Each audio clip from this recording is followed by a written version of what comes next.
لوگ کہتے ہیں نا توبہ سے ہر گناہ معاف ہوتا ہے معاف. جو آپ کے ذمہ قرض آ گیا نا، دین اللہ کی کا حق یا مخلوق کا، وہ دینا پڑے گا. 20-30 سال آپ نے نمازیں قضا کر دیں، آپ مسلمان تھے، آپ پہ نماز فرض تھی، آپ کو 30 سال کے بعد خیال آیا، اللہ معاف کرے گا، لیکن اللہ کہے گا قرض ادا کرو، اب قضا پڑھو اس کو.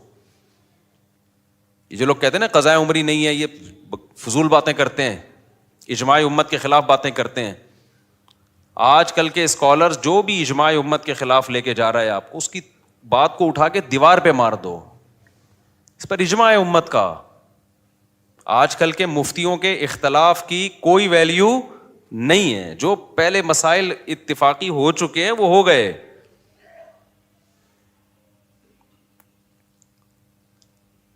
تو آپ کیا سمجھتے ہو کہ آپ نے نماز کی توبہ کر لی، اللہ معاف کر دے گا؟ اللہ کہے گا معاف کر دوں گا. معاف کیا کروں گا؟ ٹائم پہ پڑھنی تھی نہیں پڑھی، یہ جرم معاف کر دوں گا. لیکن جو دین آپ کے ذمے ہے وہ کوئی مفتی یا مذہبی اسکالر معاف نہیں کر سکتا. اس میں ہمارے پاس اللہ کی طرف سے دلیل ہوگی. یہ لوگ جو کہتے ہیں نا قضائے عمری کی کوئی دلیل دو، ان سے بولو معافی کی دلیل دو آپ، کہ بغیر پڑھے نمازیں معاف ہو جاتی ہیں. تم کہاں سے اللہ کی طرف ایک ایسی چیز کی نسبت کر دیتے ہو جس کا اللہ نے کوئی ذمہ داری نہیں لی ہے؟ کتنا بڑا جرم کیا، نماز کو ساقط کر دیا بغیر کسی دلیل کے. ہے بھائی، دیکھو جس کا حق ہے اس کو حق ہے نا کہ وہ ساقط کر دے. مثال سے بات سمجھاتا ہوں. آپ نے مجھ سے 1,00,000 روپے لیے اور پی گئے. آپ نے کہا تھا 1 مہینے بعد دوں گا. بھائی یہ بچوں کو خاموش کروائیں اوپر، ٹھیک ہے نا. آپ نے مجھ سے 1,00,000 روپے قرض لیے. قرض کس کا تھا؟ میرا. آپ نے کہا 1 مہینے بعد دوں گا. آپ 1 مہینے بعد نہیں دے رہے، ترسا رہے ہیں، تڑپا رہے ہیں. 6 مہینے گزر گئے، مجھے بہت غصہ آ رہا ہے کہ آ جا، پکڑائی میں آئے گا تو نہیں چھوڑوں گا میں تجھے. اور میں نے کہا اب تو 6 مہینے بعد لے کے بھی آئے گا نا، پیسے تو لوں گا لیکن سزا دوں گا تجھے، کیونکہ تو نے اتنا ڈیلے کیوں کیا. آپ نے سوری کر لی 6 مہینے بعد کہ یار معافی چاہتا ہوں یار.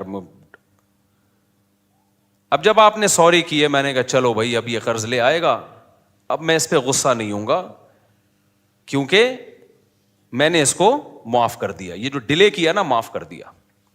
تیسرا بندہ اٹھ کے اس کو جا کے کہتا ہے اب تو پیسے نہ دے، اب تو پیسے، مفتی صاحب کے پیسے نہ دے. اگلا کہتا ہے بھائی کیوں نہیں دوں، ایک تو میں نے ڈیلے کیا، اب بھی میں نہ دوں. تو وہ اگلا بندہ کہتا ہے بھائی اس کی کیا دلیل ہے کہ تیرے ذمے مفتی صاحب کے پیسے ہیں؟ اس پہ کوئی حدیث، اس پہ کوئی قرآن کی آیت کہ تو نے ابھی بھی دینے ہیں؟ تو یہ سمجھدار ہوگا تو کیا کہے گا؟ بھائی یہ معاف کرنے کا حق اس کو ہے جس نے پیسے دیے ہیں، یہ تھرڈ پرسن کو بولو نہیں ہے. تو اگر مفتی صاحب نے ایسی کوئی بات کہی ہے کہ جو ڈیلے کر دے گا تو میں معافی کر دوں گا، یعنی جو ٹائم پہ میرا قرضہ نہیں دے گا نا، اب اس کو میری طرف سے یہ سہولت ہے کہ صرف توبہ کر لے، قرضہ بھی ختم. اس سے بڑا مفتی دنیا میں کوئی بیوقوف دیکھا آپ نے جو کہے کہ جس نے میرے پیسے ٹائم پہ نہیں دیے اب وہ صرف سوری کرے گا، صرف سوری کرے گا تو وہ پورا ہی اڑا دوں گا میں اس سے قرضہ. تو اگر یہ سامنے والا جو 1,00,000 روپے کھا کے بیٹھا ہوا ہے نا، یہ 2 نمبر ہوگا نا، تو ان مذہبی اسکالر کی باتیں اس کو فوراً سمجھ میں آئیں گی جو یہ کہہ رہے ہیں کہ نہ دو. لیکن 1 نمبر ہوگا نا تو وہ کہے گا اس کی کیا دلیل ہے کہ جس کا حق تھا اس نے معاف کر دیا ہے. اس کی دلیل مفتی صاحب سے کوئی تحریر لے کر آؤ. قضائے عمری کے ساتھ یہی حشر کیا ہے آج کل کے مذہبی اسکالرز نے، اور آج کل کے مذہبی اسکالرز کو جنہوں نے اپنا باپ بنا لیا ہے ائمہ مجتہدین کو چھوڑ کر، ان لوگوں نے بھی یہی حشر کیا ہے. اللہ میاں نے کہا تھا نماز قائم کرو، فجر کی نماز فجر کے ٹائم پہ ہونی چاہیے، ظہر کی ظہر کے ٹائم پہ ہونی چاہیے. لوگوں نے کیا کیا؟ نہیں قائم کی، قضا کرتے رہے، 10 سال تک قضا کر کے اپنے اوپر ایک بوجھ کھڑا کر لیا. تو آپ کو خیال آیا کہ یار میں نے بہت بڑا جرم کیا، 10 سال نمازیں نہیں پڑھی، میں توبہ استغفار کروں. آج کل کے جو مذہبی اسکالر قرآن و سنت کے نام پہ جو بیوقوف بناتے ہیں، جن کو قرآن و سنت کے علاوہ سب کچھ آتا ہے، سینس تو ہے ہی نہیں. میں بار بار کہتا ہوں یہ جو آج کل کے مذہبی اسکالر تمہیں مجتہدین سے ہٹا رہے ہیں نا قرآن و سنت کے نام پہ، خدا کی قسم یہ قرآن و سنت میں نہیں لے کر آ رہے, یہ اپنا منجن بیچ رہے ہیں. قرآن و سنت جو ایکسپلین پہلے ہو چکا ہے نا, وہ اوتھینٹک ہے, وہ مستند ہے. آج کل کے تلوں میں تیل نہیں ہے ان اسکالرز میں. یہ اتحاد امت کے نام پہ اپنا منجن بیچ رہے ہیں.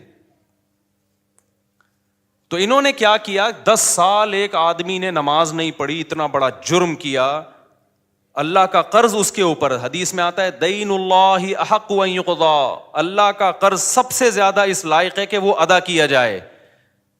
آپ نے اللہ کا قرض اپنے اوپر لاد دیا. اب آج کل کے اسکالر میں سے کوئی اسکالر اٹھا, اس نے کہا کہ صرف سوری کر لو اللہ تعالیٰ سے, یہ 10 سال کی نمازیں کیا ہو جائیں گی, معاف. جب آپ ریلائبل مفتیان کرام کے پاس گئے, انہوں نے کہا بھائی سوری کرنے سے یہ جرم معاف ہو جائے گا کہ آپ نے 10 سال تک پڑھی کیوں نہیں ہے, لیکن اللہ کا قرضہ معاف نہیں ہوگا. تو وہ اسکالر جو نام نہاد اسکالر ہیں, انہوں نے کہا اس کی کیا دلیل ہے کہ معاف نہیں ہوگا, ہے بھائی اس کی کیا دلیل ہے کہ معاف نہیں ہوگا, حالانکہ دلیل اس کی ہونی چاہیے کہ معاف ہو گیا ہے. کہ مفتی صاحب سے پوچھ کے آؤ کہ اس کی کیا دلیل ہے کہ وہ 10 سال کی نمازیں معاف نہیں ہوں گی. مفتی اگر مفتی ہوگا تو کہے گا اس لیے کہ ہمارے پاس اس کی کوئی دلیل نہیں ملتی کہ اللہ نے وہ نمازیں معاف کر دی ہیں. لہذا جو اسکالر یہ بات کر رہا ہے نا, مفتی کہے گا کہ اس سے پوچھ کے آؤ کہ اس کی کیا دلیل ہے کہ سوری سے وہ ساری نمازیں ذمے سے ساقط ہو جاتی ہیں توبہ کرنے سے, کیونکہ تمہارے پاس کوئی دلیل نہیں ہے کہ اللہ نے وہ معاف کر دی ہیں. تو تم اللہ کی طرف اس بات کی نسبت کیوں کر رہے ہو جو اللہ نے کہی نہیں ہے. کہاں اللہ نے لکھا ہے کہ جان بوجھ کر نماز چھوڑ دو گے تو میں نماز ہی ذمے سے ساقط کر دوں گا؟ کہیں لکھا ہوا ہے یہ؟ بولو بھائی کیا ہو گیا؟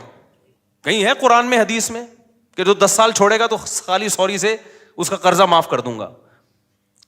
آپ خود قانون ساز بن گئے ہو. لوگ کہتے ہیں کہ جی حرج بہت ہے 10 سال کی نمازیں پڑھنے میں, اور اسلام میں تنگی نہیں ہے. حرج جب ہے جب 10 سال کی نمازیں ایک دن میں ہو. 10 سال کی نمازیں 10 سال میں کر لو بھائی. 1 کروڑ روپے لے کے کوئی بندہ پی گیا نا, روزانہ پیسے لے رہا تھا بٹوے سے نکال کے, کھربوں روپے جمع ہو گئے. تو جب تک جس کے پیسے چرائے ہیں وہ معاف نہ کرے اور آپ کے پاس دلیل نہ ہو کہ اس نے معاف کر دی ہیں, کیا وہ کروڑوں روپے معاف ہوں گے اس بیس پہ کہ یہ حرج ہے ان کروڑوں کے ادا کرنے میں؟ کورٹ یہ کہہ دے گی کہ بھائی تھوڑے تھوڑے کر کے پے کر دو, ایک دم نہ دو. ذمے سے ساقط کر دینا یہ آج کل کے مذہبی اسکالر کی بہت بڑی جرت ہے, جو انہوں نے کس کی طرف نسبت کر دی بغیر کسی دلیل کے, کس کی طرف نسبت کر دی؟ اللہ کی طرف. اور ایسے جاہل ہیں, مطالبہ ہم سے کرتے ہیں کہ قرآن حدیث سے دلیل لے کر آؤ کہ 10 سال کی نمازیں قضا کرنا لازم ہے. بھائی جس نے معاف کی ہیں آپ اس سے دلیل لے کر آؤ. کہاں اللہ نے لکھا ہے کہ میں نے معاف کر دی؟ قرضہ اللہ کا ہے اور معاف کون کر رہے ہیں؟ آج کل کے اسکالر. خوف بھی نہیں آتا خدا کا ان لوگوں کو, شرم بھی نہیں آتی. سمجھتے ہو کہ نہیں سمجھتے ہو؟ اور جب میں جذباتی ہوتا ہوں نا تو آج کل کے کچھ اسکالرز نے میرے خلاف مضمون لکھنا شروع کر دیا. مفتی صاحب کچھ ٹاپکس ایسے ہیں جس میں اعتدال سے ہٹ جاتے ہیں. ایسے مضامین اب بعض لوگوں نے میرے بارے میں لکھنا شروع کر دیے. یعنی یہ وہ لوگ ہیں جو میرے معتقد ہیں لیکن کہتے ہیں کچھ ٹاپکس ایسے ہیں جس میں مفتی صاحب حد اعتدال سے بولو ہٹ جاتے ہیں. ایک عاملوں کے بارے میں مفتی صاحب حد اعتدال سے تجاوز کر لے, سارے عامل غلط. یہ تھوڑا مفتی صاحب زیادتی ہے.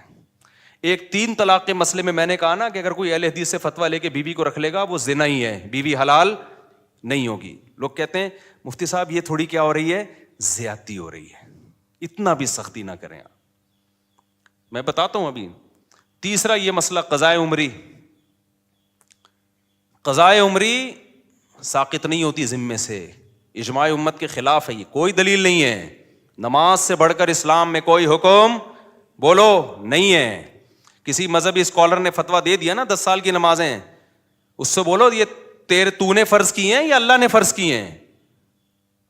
اللہ نے معاف کر دی ہیں, بتا بھائی اس کی کیا دلیل ہے تیرے پاس؟ قرضہ اللہ کا ہے اور معاف کوئی پروفیسر صاحب کر رہے ہیں یا کوئی اسکالر کر رہا ہے آج کا. اور چوتھی عدالتی خلا. میں جب کہتا ہوں نا عدالتی خلا, جو آج کا جو قانون گورنمنٹ میں بنا ہوا ہے, یہ بالاجماع باطل ہے. اس پہ بھی کچھ اسکالر نے میرے خلاف لکھنا شروع کر دیا کہ مفتی صاحب خلا کے مسئلے میں بھی ایکچولی تھوڑا سا کیا ہو رہے ہیں, کنٹرول سے باہر. اتنا بھی نہیں ہے. ٹاپک سے ہٹ کے میں تھوڑا ان چاروں کو تھوڑا ایکسپلین کر دوں تاکہ پتہ چلے کہ یہ ایکسٹریم لیول پہ نہیں ہوں میں, اعتدال پہ ہوں. دیکھو اعتدال کسے کہتے ہیں؟ جو چیز جیسی ہے اس کو ویسا رکھنا. ایک چیز کالی ہے نا, ایک آدمی کہہ رہا ہے یہ سفید ہے, میں کہوں یہ دھک کالی ہے بھائی, اتنی کالی ہے کہ اندھیرے میں نظر ہی نہیں آئے گی. لوگ کہیں مفتی صاحب تھوڑا اعتدال سے کام لیں. وہ جب کہہ رہا ہے سفید ہے, آپ جب کہہ رہے ہیں کہ کالی ہے, تو بیچ کا کوئی پیلا رنگ کہہ دیں آپ اس کو, تو یہ اعتدال ہوگا یا جھوٹ ہوگا؟ بھائی جب 100% بلیک ہے, کسی بھی زاویے سے دیکھو بلیک ہے, تو اس کو بلیک کہنا ہی اعتدال ہے.